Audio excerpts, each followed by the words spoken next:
with iSOLAR Solutions, going to retrofit an iSOLAR FlexLine solar attic ventilator. So we have an existing vent here, and we're going to go ahead and remove these screws to start. It can be either screws or nails, but we'll just kind of take these out. Quick. That way it gives us access to the hole cut.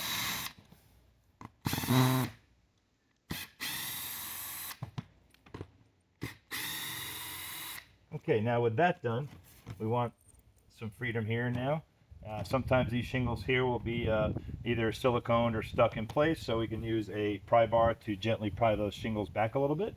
But now we have access to underneath the vent cover, which is where we're going to insert the solar attic fan.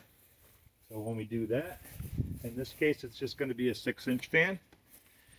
And so here's the iSOLAR fan here in their patented mounting plate. And normally, before we install it, we want to go ahead and try to get this cable in here. So we'll just slip this through, up and around the vent cover. Now we've thread the power cord for the motor through the vent cover, out through here, where we're going to connect it to the solar panel after. And now we have this bottom removed, so now we can just slide the fan up and into the spot. Sometimes you can trim this, or you might have to trim it, but normally it'll just fit right in here and slide up underneath the shingles like that. And then once that's in the hole where the ventilation will occur, we'll go ahead and add these screws back in.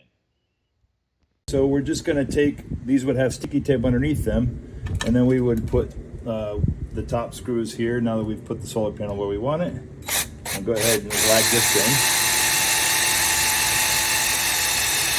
in. Okay, and we'll do that 4 times in each 4 corners, one at the bottom and the other side as well, and then we'll make sure we get this flange nailed. And then the last thing we'll do is, when we're all done, is go ahead and connect these power cables, and that will turn the fan on. And then you can take any of the excess here, and with the provided zip tie, just zip tie it to one of these legs.